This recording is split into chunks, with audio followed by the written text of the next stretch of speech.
Mr. Black si kwatakafamba chingwatala kwatinoshanda mati opa ndochibanda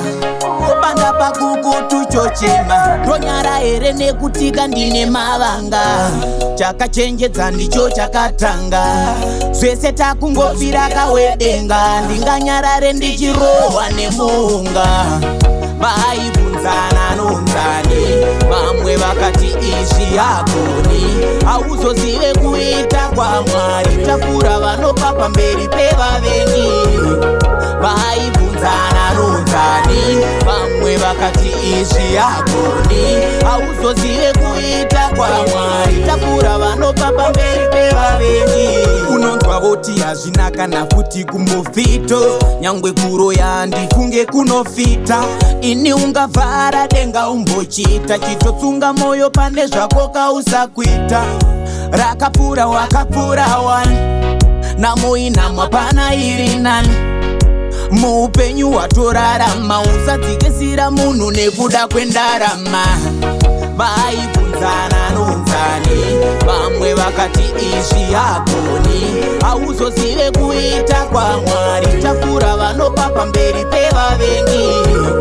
vaibvunzana nonzani vamwe vakati izvi hakoni hauzozive kuita kwaMwari takura vanopa pamberi pevavengi muupenyu chese kachine nhoroondo chakakosha kuchesawo mavambo hondo usaipedza nehondo paunofamba tsoka ngaive nemutsindo ranhasi unganzi hauna basa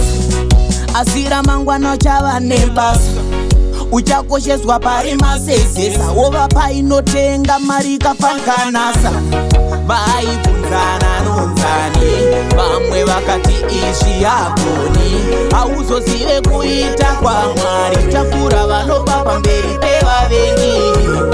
vaibvunzana nonzani vamwe vakati izvi hakoni hauzozive kuita kwaMwari takura vanopa pamberi pevavengi unonzwa voti hazvina kana futi kumbofito nyangwe kuroya ndifunge kunofita ini ungavhara denga umbochita chitotsunga moyo pane zvako kausakuita